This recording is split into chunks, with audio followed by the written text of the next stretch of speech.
Bismillahirrahmanirrahim. Assalamualaikum warahmatullahi wabarakatuh. Alhamdulillah, salatu wassalamu ala rasulillah. Para santri sekalian, rahimani wa rahimakumullah. Kembali kita lanjutkan pelajaran dari kitab At-Ta'liqat Al-Mukhtasarah ala Al-Aqidah At-Tahawiyah karya Syekh Shalih bin Fauzan Al-Fauzan hafizahullahu ta'ala.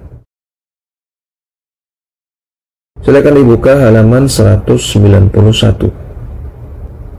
Al-Imam Abu Ja'far At-Tahawi rahimahullahu ta'ala mengatakan, wa nu'minu bil kiramil katibina, dan kita mengimani adanya para kiram. Kiram di sini maksudnya malaikat. Kita mengimani para malaikat yang mereka katibin, menulis amalan manusia. Fa inna Allah qad ja'alahum 'alaina hafidhina. Dan kita wajib mengimani bahwasanya Allah menjadikan mereka sebagai para penjaga kita. Dijelaskan oleh Syekh Shalih bin Fauzan Al-Fauzan hafizahullah ta'ala, beliau mengatakan, al-imanu bil malaikati alaihim assalamu huwa ahadu arkanil imani. Mengimani para malaikat adalah salah satu rukun iman. Wa hadhihi al-usul mawjudatun fil Qur'an. Dan landasan dari rukun iman ini ada dalam Al-Qur'an. Allah Subhanahu wa ta'ala mengatakan, walakinnal birra man amana billahi wal yawmil akhiri wal malaikati wal kitabi wan nabiyina. Namun sesungguhnya kebaikan itu adalah seseorang beriman kepada Allah, beriman kepada hari akhir, beriman kepada para malaikat, beriman kepada kitab Allah dan kepada para nabi. Dan surah Al-Baqarah ayat 177. Allah Subhanahu wa ta'ala juga berfirman, amana ar-rasulu bima unzila ilaihi min rabbih wal mu'minun. Rasulullah sallallahu alaihi wasallam beriman terhadap apa yang diturunkan kepadanya dari Rabb-nya. Demikian juga orang-orang beriman, mengimani seperti yang beliau imani. Kullun amana billahi wa malaikatihi wa kutubihi wa rusulihi. Semua mereka beriman kepada Allah, beriman kepada para malaikatnya, beriman kepada kitab-kitabnya, dan beriman kepada rasul-rasulnya. Dalam surat Al-Baqarah ayat 285. Wa nu'minu bil malaikati annahum khalqun min khalqillahi. Maka kita imani bahwasanya malaikat itu adalah salah satu makhluk Allah. Wa annahum min alamil ghaibi. Dan bahwasanya mereka termasuk perkara gaib. La narahum, kita tidak bisa melihat mereka. Khalaqahumullahu min nurin. Allah ciptakan mereka dari cahaya.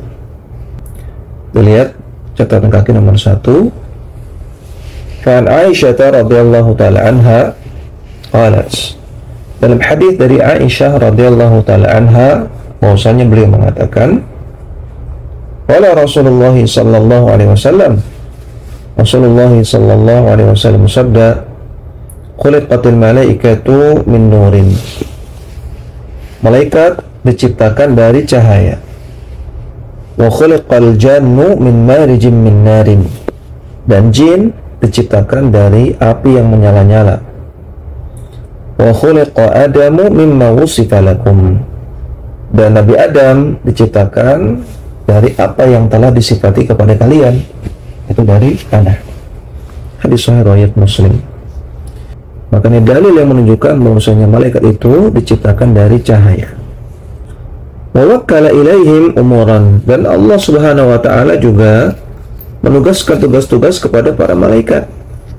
Yaqumuna bitanfidhiha wal qiyami biha, yang mereka menjalankan tugas-tugas tersebut dan menyempurnakannya. Artinya mereka tidak pernah gagal dalam melaksanakan tugas. Kullun lahu amalun muwakkalun bihi. Setiap malaikat punya amalan, punya pekerjaan yang ditugaskan kepadanya. Tidak ada malaikat yang menganggur. Wa ma'adzalika fahum ya'budunallaha azza wa jalla la yafturuna. Walaupun demikian, Mereka adalah makhluk-makhluk yang senantiasa beribadah kepada Allah Azza wa Jalla dan tidak pernah berhenti beribadah. Yusabbihuna al-laila wan nahara la yafturun. Kata Allah, mereka senantiasa bertasbih malam dan siang hari dan tidak pernah berhenti bertasbih. Surat Al-Anbiya ayat 20. Ibadun mukramun la yasbiqunahu bil qawli wa hum bi amrihi ya'malun. Mereka adalah hamba-hamba Allah yang dimuliakan oleh Allah dan mereka tidak pernah mendahului Allah walaupun satu kata pun, dan mereka senantiasa mengerjakan apa yang Allah perintahkan. Surat Al-Anbiya 26-27. Maka dua ayat ini adalah dalil bahwasanya malaikat senantiasa beribadah, tidak pernah berhenti beribadah.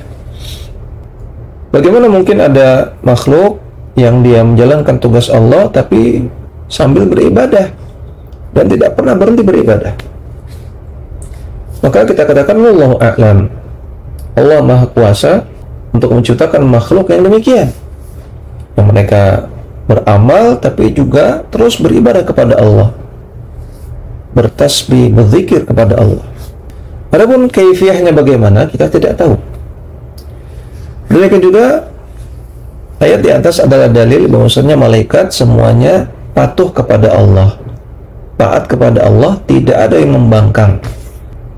Tidak sebagaimana disebutkan di sebagian dongeng dan juga di sebagian film bahwasanya ada malaikat yang membangkang kepada Allah, membangkang kepada Tuhan, kemudian dibuang ke bumi. Dalam akidah Islam tidak ada yang demikian. Wahum bi amrihi ya'malun. Mereka senantiasa mengerjakan perintah Allah. Wahum aksamun. Dan malaikat itu ada bermacam-macam. Wa min aksamihim al-hafadhatu. Di antara macam malaikat ada malaikat penjaga. Wahum alladhina wakalallahu ilaihim hifdha bani adama. Mereka lah malaikat yang ditugaskan oleh Allah untuk menjaga manusia. Wa hifdhu a'malihim, dan juga untuk mencatat amalan manusia. Wa kullu 'abdin min bani adama ma'ahu arba'atun yafadhunahu bil-laili wan-nahari. Maka setiap manusia bersamanya ada 4 malaikat yang menjaganya siang dan malam. Ithnani hafadhatun. 2 malaikat penjaga dari 4 tadi. Wahidun anil yamini, yang satu ada di kanan. Wahidun anil yasari, yang satu ada di kiri. Alladzina anil yamini yaktubul hasanati. Malaikat yang ada di kanan mencatat amalan-amalan kebaikan. Alladzina anil yasari yaktubus sayyiati. Sedangkan malaikat yang ada di kiri mencatat amalan-amalan keburukan. Dalilnya Allah Subhanahu wa taala mengatakan, ma yalfidhu min qawlin illa ladaihi raqibun atid. Tidaklah ada lafaz atau ucapan yang diucapkan oleh manusia kecuali di sana ada malaikat yang raqib, yang mengawasi dengan teliti, dan atid, dekat.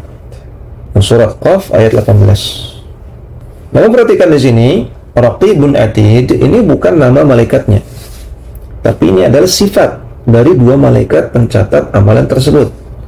Dua-duanya raqib dan atid, dua-duanya mengawasi dengan teliti dan dekat. Jadi bukan yang satu mengawasi tapi tidak dekat, yang satu dekat tapi tidak mengawasi. Tidak demikian. Ini bukan nama, tapi ini dua-duanya adalah sifat dari kedua malaikat tersebut. Adapun namanya siapa, kita katakan wallahu a'lam, kita tidak mengetahuinya karena tidak ada dalil dari Al-Quran atau Sunnah Nabi Sallallahu Alaihi Wasallam yang sahih, yang sharih, yang menyebutkan tentang namanya.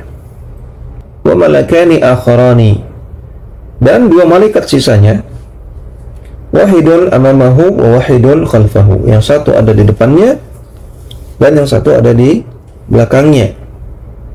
Yahfadhunahu minal i'tida'i alaihim, yang mana malaikat yang di depan dan di belakang ini menjaga seorang tersebut dari bahaya yang akan menimpanya.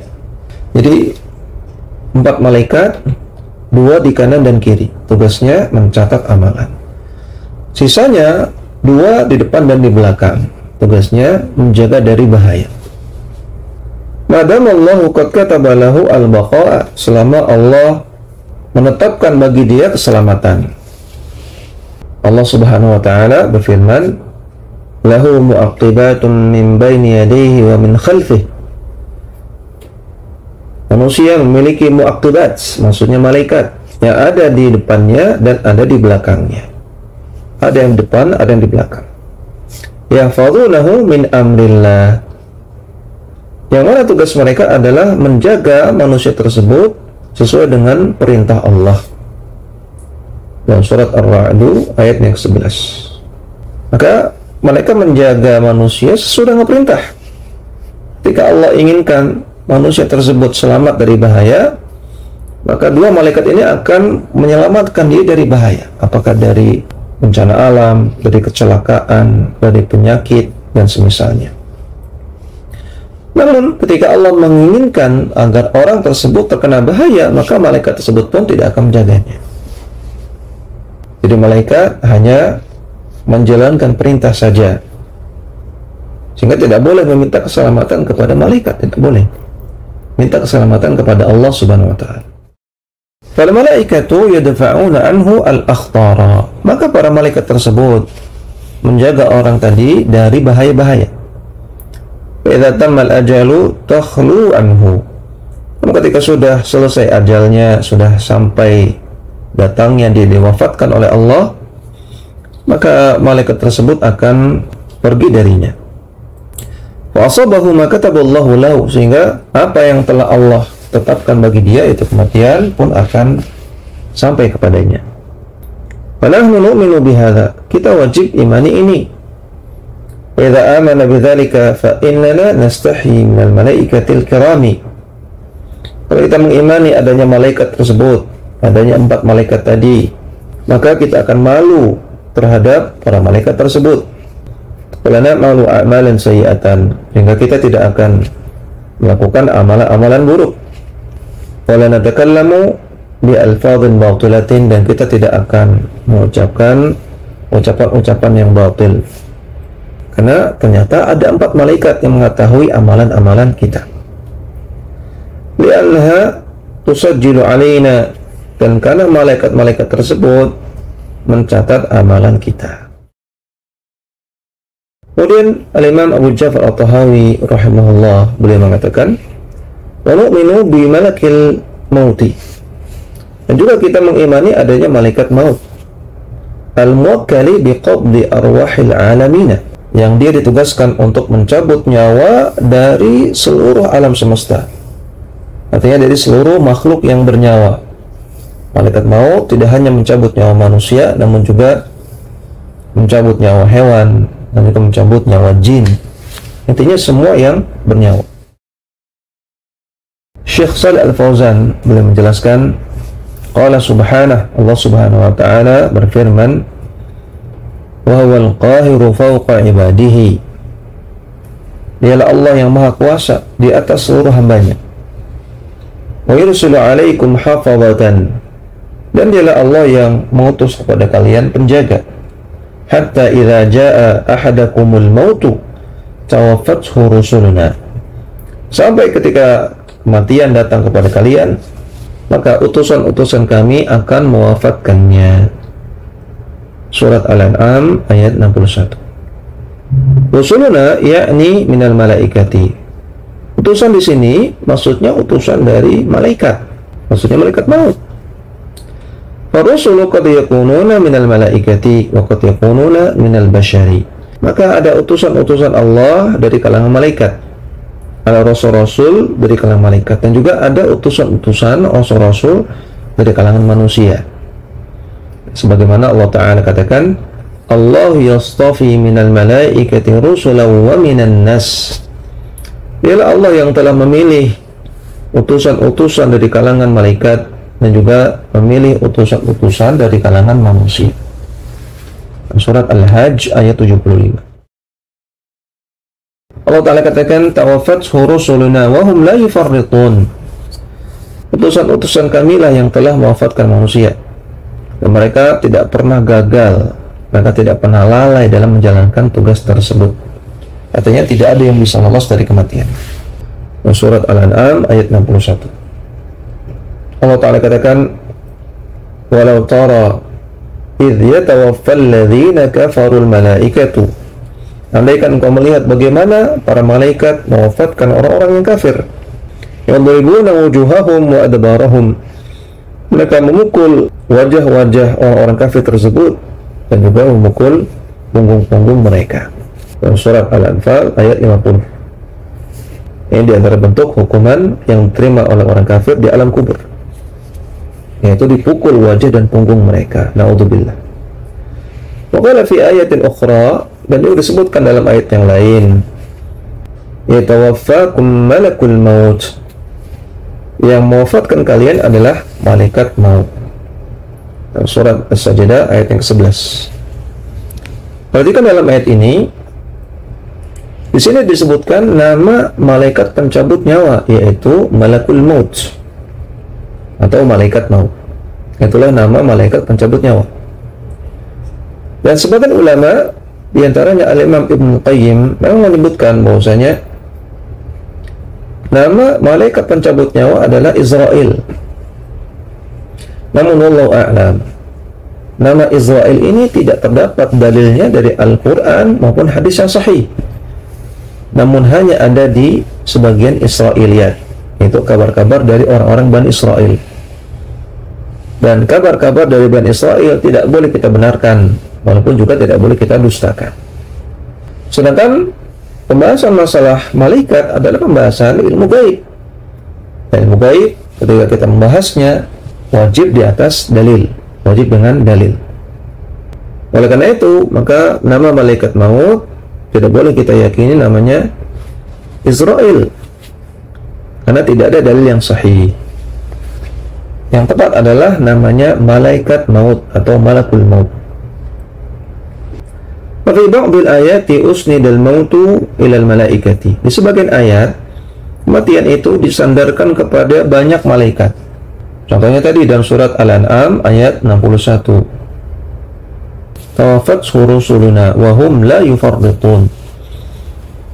Yang mewafatkan manusia adalah utusan-utusan kami, rusul, dalam bentuk jamak. Berarti malaikatnya banyak. Demikian juga dalam surat Al-Anfal 50 tadi, walau tara idh yatawaffal ladzina kafarul malaikatu. Andaikan engkau melihat bagaimana para malaikat, al-malaikah dengan bentuk jamak, para malaikat mewafatkan orang-orang kafir. Berarti malaikatnya banyak. Wa fi ba'dil ayati usnidal mautu ila malakin wahidin. Namun di sebagian ayat, kematian disandarkan kepada satu malaikat saja. Contohnya tadi dalam surat As-Sajdah ayat 11. Yatawaffakum malakul maut. Yang mewafatkan kalian adalah malaikat maut, dalam bentuk tunggal, malakul maut, malaikat maut. Fadalla hadha ala anna malaikata lahum ra'isun wa huwa malakul mauti. Maka ini menunjukkan bahwasanya para malaikat pencabut nyawa itu banyak. Mereka punya rais, mereka punya pemimpin yang namanya adalah malakul maut. Masalatul mauti la ahada yunazi'u fiha. Masalah kematian, maka tidak ada seorang pun yang memperdebatkannya. Artinya semua manusia, apapun agamanya, apapun keyakinannya, pasti meyakini adanya kematian. Kematian itu sesuatu yang pasti. Amma malakul mauti wa a'wanuhu wa yunkiruhum ba'du bani adama. Adapun adanya malaikat maut dan juga para pembantunya, ini diingkari oleh sebagian manusia. Di antaranya orang-orang filsafat yang mereka mengatakan bahwasanya malaikat itu hanya representasi dari semangat manusia melakukan kebaikan, semangat positif. Jadi tidak ada makhluk namanya malaikat, itu hanya ungkapan lain dari semangat manusia ketika melakukan kebaikan. Sehingga mereka tidak meyakini adanya makhluk namanya malaikat, termasuk malaikat maut. Walakin al-iman bil malaikati aslun min usulil islami wal imani. Namun mengimani adanya malaikat adalah salah satu landasan Islam dan salah satu rukun iman. as-sabitati bil kitab was sunnah, yang telah valid, yang telah benar adanya berdasarkan Al-Quran dan As-Sunnah. Faman ankara wujudal malaikati umuman, maka barang siapa yang mengingkari adanya malaikat secara umum, atau malaka minal malaikati, atau mengingkari satu jenis malaikat yang disebutkan di dalam Al-Quran atau As-Sunnah, bahwa kafirun, maka dia telah kafir, bisa menyebabkan keluar dari Islam. Li'annahu jahada ruknan min arkanil iman, karena dia telah menentang, telah menolak salah satu rukun iman.